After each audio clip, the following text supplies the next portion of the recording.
Hello everyone and welcome back. Let's answer this question. Ilang respondents po ba ang kailangan sa quantitative research?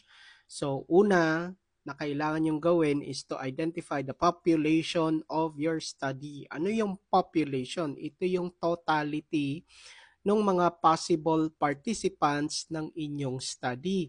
From the population, kapag nalaman na ninyo, halimbawa merong ang inyong target respondents are first year college students and nalaman ninyo na ang first year college students ay umaabot ng 1,000 yung kanilang total population.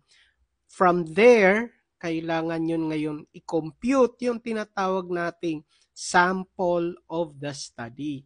Papaano kukunin yung sample of the study? Bago tayo pumunta doon, ano ba yung sample? Yung sample ay yung kukunin ninyo mula doon sa population na magiging representative ng kabuuan o ng population.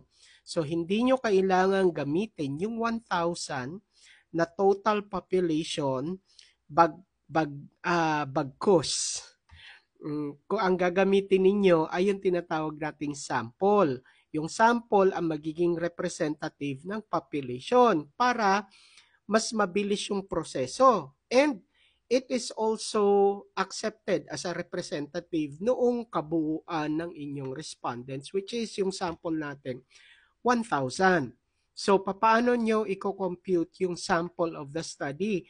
Merong iba't ibang formula na pwede kayong gamitin. Meron na ding online na available. So, yung sa online, meron kayong application na pwede ninyong gamitin na hindi nyo kailangan i-download. All you need to do is to enter the population, and then after that, immediately makikita nyo na kagad yung magiging sample ninyo. So, for example, 1,000, if you enter 1,000 sa population, lalabas na doon yung sample, approximately mga nasa 300 or less, ganon. So, I'm not exactly sure kung ano yung value, pero ganun yung konsepto nung online calculator na pwede nyong gamitin to compute for the sample. Another is yung traditional method, yung paggamit naman ng Sloven's formula. Example lang yon, but there are other formulas na pwede nyong gamitin para manually ma-compute yung tinatawag nating sample of the study. So I hope